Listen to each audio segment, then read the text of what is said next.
प्रियंका और स्वागत है आपका मेरे नए व्लॉग में। तो आज ना मौसम बहुत अच्छा था और बारिश हो रही थी। मतलब बारिश तो रात भर से ही हो रही थी, सुबह सुबह भी बहुत हल्की फुल्की बारिश हो रही थी। तो मेरा ना पहले से ही प्लान था कि आज मैं ना कोको को नहलाऊंगी, लेकिन बारिश की वजह से ना थोड़ा सा ऐसा लग रहा था कि नहलाऊं या ना नहलाऊं, इसकी तबीयत ना ख़राब हो जाए। तो ये सारी चीज़ें आ रही थी, लेकिन ना फिर मैंने फाइनली डिसाइड किया कि चलो नहला देती हूँ इसे और अच्छे से ड्रायर कर दूँगी।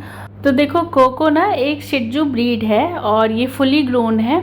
और आपको एक मज़ेदार किस्सा सुनाती हूँ। अभी मैंने ना एक हफ़्ते पहले ही एक लाइव वीडियो मैं कर रही थी और घर में ही कर रही थी, बैठ करके ना अपने लिविंग एरिया में लाइव वीडियो कर रही थी और पीछे से लगातार कोको भौंक रहा था।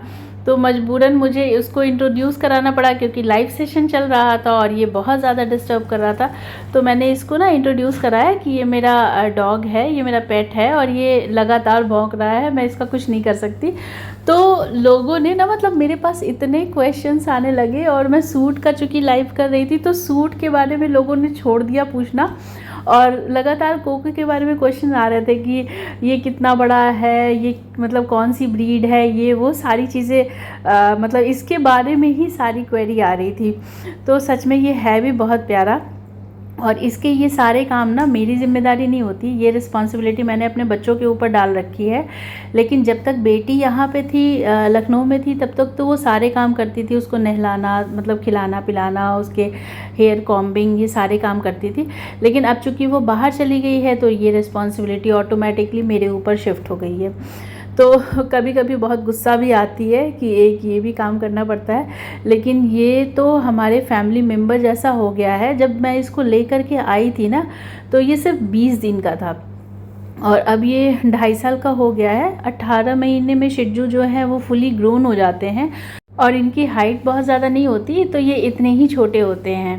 अगर आप कभी भी पेट लाने के लिए सोच रहे हैं ना अपने घर में, तो आप ये समझ लीजिए कि एक छोटे बच्चे की तरह इनकी रिस्पॉन्सिबिलिटी होती है। प्रॉपर टाइम पे इनको खिलाना, नहलाना, इनकी ग्रूमिंग करना। और साथ में ये जो शिट्जू ब्रीड होते हैं ना, इनके तो इतने बाल होते हैं, इनकी बॉडी पे इतने बाल होते हैं ना कि मुझे चाहे मैं जितना भी इनके बालों की केयर करूं, कॉम्बिंग करूं, नहलाऊं और प्रॉपर वॉश करूं, सब कुछ करूं, लेकिन फिर भी मुझे ना इसको पूरा एक ग्रूमिंग करवाना पड़ता है बाहर। मतलब सैलून में इनका ग्रूमिंग करवाना ही पड़ता है, अदरवाइज़ ये इसके बाल बहुत गुच्छे हो जाते हैं। मतलब इतने ज़्यादा इसकी बॉडी पे बाल हैं, तो कभी कभी मैं परेशान भी हो जाती हूँ। लेकिन ये बहुत क्यूट होते हैं और ये ब्रीड ना मतलब ब्रीड ये वाली क्या, मैं सारी ही ब्रीड कहती हूँ डॉग के बहुत अच्छे होते हैं, लेकिन ये वाली ब्रीड ना स्पेशली बहुत ही फ्रेंडली होते हैं। मतलब ये आपके घर में बिल्कुल आपकी फैमिली मेम्बर की तरह रहते हैं। और साथ ही साथ ना ये वाली ब्रीड बहुत एक्सपेंसिव भी होती है। मतलब इतना तो मेरा तेल और मेरा शैम्पू महंगा नहीं होता जितना महंगा कोको का तेल और शैम्पू होता है। लेकिन कोको ना पूरे घर में, जैसे मेरे बच्चे मेरे से डरते हैं ना, वैसे ही कोको भी मेरे से डरता है। तो देखो कितने आराम से नहा रहा है, बिना कोई मतलब हल्ला गुल्ला मचाए चुपचाप नहा रहा है, क्योंकि इसका डर है वरना चपेट खाएगा मेरे से। तो मैंने कोको को नहला धुला करके अपने बेटे को सौंप दिया कि तुम इसे प्रॉपर ड्रायर करो और इसकी कॉम्बिंग करो, और उसके बाद फिर मैं नहाने चली गई। नहाने के बाद फिर मेरा ब्रेकफास्ट वगैरह का काम शुरू हो गया। 2 दिन का, जैसे कल नवरात्र आखिरी नवरात्र, जैसे मतलब किस दिन पूजा करना? नौमी वाले दिन? हाँ, नवमी वाले दिन हमका आखिरी वाले दिन पूजा करना है। नौमी वाले दिन पूजा करना है तो अष्टमी वाले दिन जाओगी? हाँ, अष्टमी जीवा, अष्टमी का सप्तमी जीवा, अष्टमी कईबा, नवमी पूजा करेगी। नौमी की पूजा कहाँ पे करना है? यहाँ पे करना है? हाँ, पूजा तो नहीं करेगी है, घर ही पर होगी। मीना पोहा खाओगी?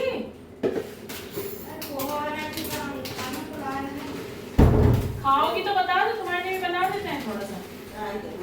हाँ, पोहा हमका नहीं ज्यादा बढ़ेगा। अच्छा मेरे लिए जरा 1 कप चाय चढ़ा दो। ये चाय ये दूध रखा हुआ है, इसमें 2 कप चाय बना लो, 1 मेरी भी बना लो, 1 अपनी भी बना लो। इतनी बड़ी पन्नी या बाल्टी में लग जाती है? नहीं, इस पानी की बाल्टी मत लगाना, बाल्टी में डस्टबिन वाली लगाओ। करी पत्ता ले आए और इधर लायक रख दिन धोए को कटोतन पर पकड़ कर। तो अभी तक आपने कोको के बारे में जाना, अब आप जानिए थोड़ा सा मीना के बारे में। और मीना जो है ना, ये भी हमारी फैमिली मेम्बर की तरह ही हो चुकी हैं।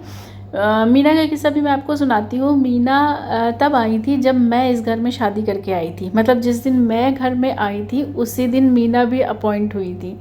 इससे पहले कोई और मेड काम करती थी, तो वो मुझे नहीं पता, लेकिन जिस दिन से मैं घर में आई हूँ उस दिन से मीना भी घर में आई है और तब से ये कंटिन्यू है।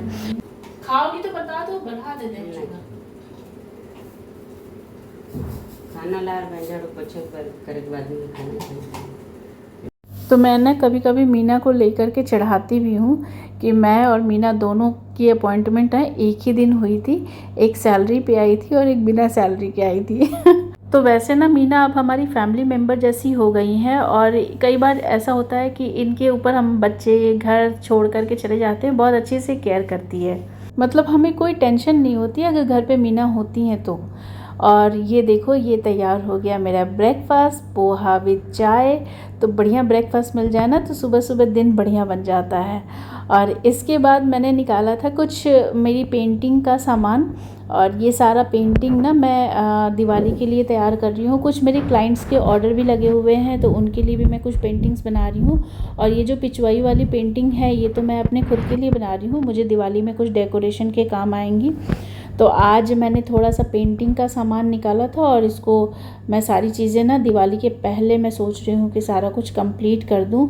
और वैसे भी कुछ कस्टमर के ऑर्डर लगे हुए हैं, तो लिपन आर्ट और पेंटिंग तो मुझे कंप्लीट करके देना ही है। तो ये एक पैशन है जो मैं कभी छोड़ती नहीं, और मुझे मतलब मैं छोड़ना भी नहीं चाहती, क्योंकि ये पेंटिंग करके ना मुझे अंदर से एक इंटरनल हैप्पीनेस सी महसूस होती है। मेरी अपनी जो क्रिएटिविटी है वो देख करके मुझे बहुत अच्छा लगता है। और ये सारा कुछ ना मेरी पेंटिंग का जो भी कलेक्शन है ये सारा कुछ है। तो ये स्केचिंग तो एक्चुअली मैंने अपनी डॉटर के लिए मंगाया था, और वो स्केचिंग बहुत अच्छी करती है। मैंने आपको एक वीडियो में भी बताया था, मैं उसके सारे स्केचिंग आपको दिखाऊंगी किसी दिन।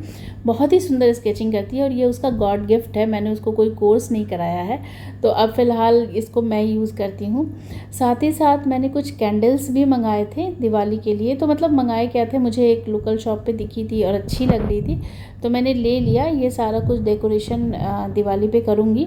और ये कुछ कैंडल्स मुझे और भी मंगाने हैं जिनको मैंने ऐड टू कार्ट कर रखा है ऑनलाइन। और कुछ इस तरह की पीसेस ना मैं कोशिश करूँगी कि मैं खुद भी बनाऊँ। मतलब अगर टाइम मिलेगा तो मैं पूरी कोशिश करूँगी कि मैं खुद से भी इस तरह के पीसेस बनाऊँ। तो देखो, आज डिनर में ना मैंने बनाया था बेसन के चीले की सब्ज़ी। और ये सब्ज़ी तकरीबन मैंने 12 या 13 साल के बाद बनाया था, क्योंकि जब भी मैं मायके जाती हूँ ना अपने, तो ये वाली सब्ज़ी मुझे खाने को मिल जाती है। लेकिन यहाँ पे मतलब लखनऊ में नहीं बनाती, क्योंकि यहाँ पे ये लोग सरसों के मसाले वाली सब्ज़ी ना थोड़ा कम पसंद करते हैं। और ख़ुद के लिए कौन ही बनाए ना, अकेले के लिए, तो इस आलस में हमेशा ही रह जाता था। तो आज मैंने सोचा कि आज मैं अपने खुद के लिए अपनी फेवरेट सब्ज़ी बनाऊंगी। और मुझे याद है जब मम्मी ये बेसन के चीले की सब्ज़ी बनाती थी ना, बहुत अच्छी लगती थी मुझे। मतलब मैं चावल के साथ खूब भर भर के खाती थी, अलग से भी लेकर के खाती थी। तो इसको बनाना बहुत ही सिंपल है और इसमें गरम मसाले का यूज़ नहीं होता है। मैंने 4 चम्मच बेसन लिया है, इसमें हल्दी, मिर्च पाउडर, धनिया पाउडर और थोड़ा सा गरम मसाला और नमक, सारी चीज़ें को मिक्स करके और मैंने इसका एक बैटर तैयार कर लिया है। और बैटर हमें इस तरीके से रखना है कि बहुत थिक ना हो और बहुत पतला भी ना हो, मतलब इसका एक प्लेन सा चीला बन जाए आराम से। तो इस तरह का मैंने इसको बैटर तैयार कर लिया है। और इसमें ना जब हम कोई चिल्ला बनाते हैं तो उसमें हम क्या करते हैं, सारा प्याज, टमाटर, अदरक, हरी धनिया, सारी चीज़ें डालते हैं, कैप्सिकम वगैरह भी डालते हैं। लेकिन चूँकि मुझे इसकी सब्ज़ी बनानी है तो मैं इसमें कोई भी ऐसी चीज़ें ऐड नहीं करूँगी, मतलब वेजिटेबल्स मैं ऐड नहीं करूँगी, बिल्कुल प्लेन सा चीला बनाऊँगी। और ये देखो, ये बैटर मेरा तैयार हो गया। इसके बाद हम तवे को करेंगे अच्छे से गरम और उसके ऊपर सरसों का तेल डालेंगे और एक एक करके सारे चीले बनाएंगे। तो मैंने 4 चम्मच बेसन लिया था, इसमें तकरीबन 3 चीले बन गए थे बहुत आराम से। और ये सारे चीले बना करके हम इसको कट करेंगे। तो ये देखिए, सारे के सारे चीले तैयार हो गए हैं, अब हम इसे कट करेंगे। तो इसमें ना मेरे से एक गलती हो गई। मैंने ध्यान नहीं दिया इस बात को। जब मम्मी बनाती थी तो क्या करती थी, सारे चीले को बना करके थोड़ा सा ठंडा कर लेती थी, उसके बाद उसे कट करती थी। और मैंने क्या किया ना, जल्दबाजी में मैंने इसको गरम गरम कट कर लिया, तो ये प्रॉपर ना शेप में नहीं आया, मतलब ये कटिंग बहुत अच्छे तरीके से नहीं हुई। हालांकि ठीक है, काम चल गया। और इसके बाद इसकी ग्रेवी तैयार करनी है। तो ये सरसों के मसाले वाली सब्जी है, तो मैंने इसमें लिया है सरसों, 2 साबुत लाल मिर्च और लहसुन, साथ में लिया है प्याज और टमाटर।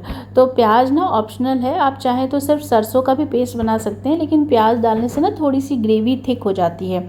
तो इन सब का मैंने फाइन पेस्ट बना लिया था और कढ़ाई में थोड़ा सा तेल डाले, थोड़ा सा मेथी का छौंका लगा करके मैंने ये सारा जो पेस्ट है ना, ये सब कुछ पेस्ट डाल दिया और इसको थोड़ा सा अच्छे से भुनना शुरू किया।